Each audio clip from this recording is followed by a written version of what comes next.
Hi, I'm Flo, and this is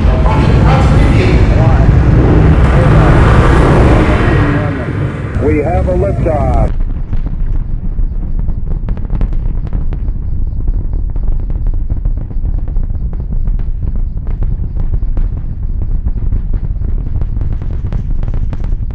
Buonasera, Rokit Tifosi. In this record-setting episode of The Review, we look at a classic Italian road bike, a F. Moser, circa 1985 in blue chrome finish. And to boomers of every age, this bike is all campy. Francesco Moser was one of the premier bike racers of his time who was not Eddie Merckx. He won the Giro d'Italia in 1984, Paris-Roubaix 3 times in a row, and became world champion in 1977. But probably his most famous accomplishment happened in 1984 when Moser attempted the 1-hour record, last set by Eddie Merckx in 1972 at 49.431 kilometers. Merckx set the record on what was then state-of-the-art equipment, a standard track bike that was anything but standard. It weighed only 13 pounds, which was an astounding achievement in 1972. Here in the 21st century, you can buy a fully equipped road bike that weighs 13 pounds or even less, but in that time period between the space age and the disco age, when popular music achieved perfection, an adult-sized 13-pound bike in real steel was unheard of. In 1984, the year Dr. Buckaroo Banzai broke the dimension barrier with his astounding jet car, Francesco Moser, like anyone who had ever attempted the hour had done before and since, carefully prepared for the effort and came up with a track bike design that was truly revolutionary. A design straight out of science fiction featuring 2 different sized disc wheels mounted to an unusual frame made to give him a riding position that allowed Moser to violate the laws of aerodynamics as much as he could while still riding a steel frame bike. Today, of course, carbon fiber is as common as the common cold, but in '84, carbon was as rare as dilithium and would not see widespread use until sometime in the 1990s. With that bike and other aero advantages like the use of a hat instead of a helmet, Moser beat the Merckx record in January of '84. Then 4 days later, he beat it again, mostly because no one believed anyone could beat Eddie's record at all, and of course he had to prove them all wrong. His second time was an amazing 51.151 kilometers, a distance Moser himself broke when attempting it a third time years after retirement. It's kind of like a certain Starfleet cadet who took the Kobayashi Maru test 3 times, where no one else who ever took it went back for seconds, let alone thirds. So here is some old Italian steel, and what a bike it is! This is a F. Moser Cromovelato commemorating the Moser hour record, which is factory emblazoned on every bike chiefly Moser produced at the time. And while I don't know for sure what year this frame was built or even if that's the proper name for the model, I estimate it originated at or after 1984. It was originally bought by its first owner from a shop in Italy, and then he brought it into the United States, where it laid in storage for at least 15 years before it was sold to me, the second owner. When I got it, it was in a condition that was as nearly exactly like it was when it rode out of the shop in Italy in the 80s, that even the bar tape had never been changed. I have had several bikes in my lifetime. The previous one I built and rode on for 35 years before it was stolen from me. As this Moser was the replacement for my old bike and intended to be used, there had to be some changes to the Moser that affected its historical value and was rather necessary if I wanted to be comfortable on it. So the first thing I did was I did not want to sit my ass on a 1980s saddle. The second was to put on some more comfy bar tape and new tires, and the third was to repack all the bearings which had never been overhauled. The frame is Columbus SL in 56 centimeters, and the group set is a mix of Campagnolo record and Super record. I was told this was one of the last bikes manufactured that came with that classic group set as standard, before Campagnolo started to modernize their parts, which I remember was a big controversy at the time because the new 80s parts just didn't have that amazing Italian classic look to them. Wheels were originally Ambrosio tubular rims, and I was riding Soaps for years, including a pair of FMB Roubaix for a while, and would always make a show of it whenever it was gluing time. Yeah, it was actually a lot of fun gluing tires back then. but one flat too many on crap streets caused me to replace the tubulars with head Belgium Glitcher rims laced to the original Campy record hubs, which are still and without doubt the best rolling hubs to this day. So for all of you ceramic fanboys, you can keep your clay bearings. Okay, so I'm going to go hard on the fuck up Illuminati here. Shimano makes great parts, and I would be very happy riding on Dura-Ace or Ultegra or even 105 on any bike of mine. But to put Asian parts on Italian frames that scream out for Campagnolo, for okay boomer purists like me, it's just not done.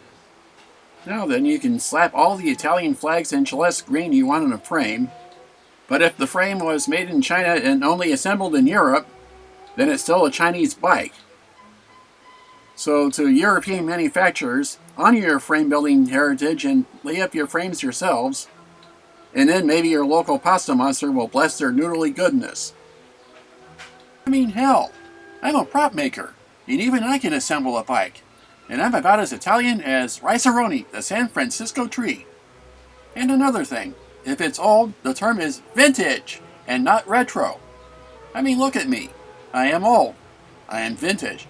I am not retro, and neither is my bike, so give it up already. And one last thing, I don't want to hear anybody say anything about Campag in the comments. It's campy. Always has been campy, always will be campy. I mean, honestly, what the hell is a Campag anyway?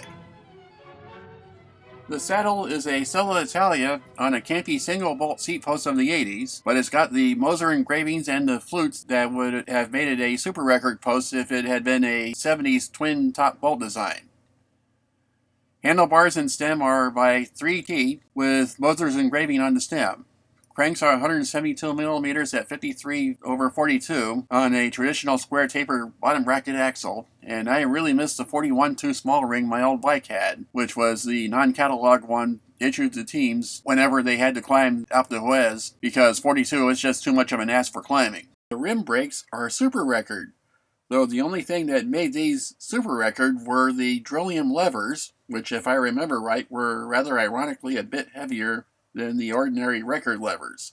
And a couple years ago, I bought a set of new manufactured Campy brake shoes to fit in the record holders, one of the consumable parts Campagnolo offers for the many vintage bikes still on the road.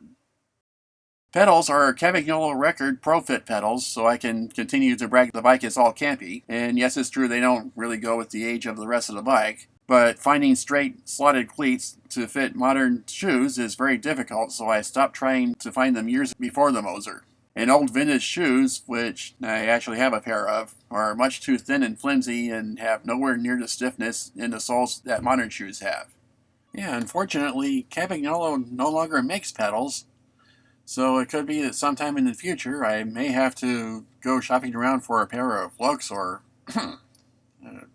Shimano. Okay, so let's break away for a while and take this bike out for a spin.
1970s, when disco ruled the earth, the bike I really wanted most of all was a Masi, and that was long before Breaking Away was in theaters.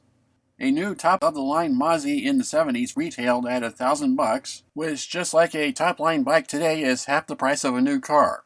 And needless to say, I never got a Masi.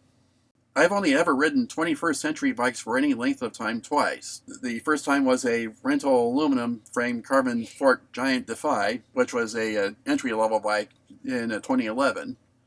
I also rented a Merida Sculptura carbon bike in Australia in 2018, and while in Adelaide I climbed Mount Lofty and Old Wollonga Hill with the Merida using the 34/28 gear, and that was a breeze compared to what the experience would have been on the Moser at 42/30, and yeah, some walking would have been involved at that point. And I gotta say, there's nothing quite like climbing Wollonga during the tour down under, and some Aussie women on the road yelling, big ring," at me. And if you haven't ridden like a pro in front of a huge crowd on the roadside, it is honestly a real experience, and I highly recommend it.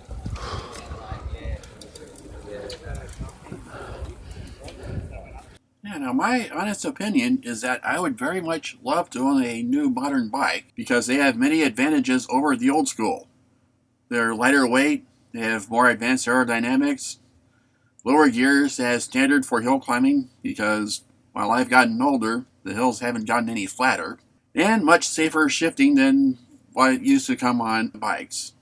I've seen young riders recoil in horror when they see down-tube shifters on a bike their parents' age, which is something whose use is second nature to me. But I'm the first to admit that when the index brake lever and shifter was invented, it was just as big a leap forward as the day Dunlop first put air into a tire, or when Tullio secured a wheel to a bike without a wrench. Which brings me to today. A vintage high-end Moser is comparable to vintage Masis or Conagos or De Rosas or Bianchis or pretty much any of the old classic Italian bikes. And they are very collectible, particularly the production frame that they built in 1987 that was done in the style of Moser's Hour bike. So, how does the Moser ride? Like a finely crafted steel bike. Since I only have memories of my old bike to compare it to, this Moser definitely rides much smoother and faster than the old bike, which I built in 1977 while in high school.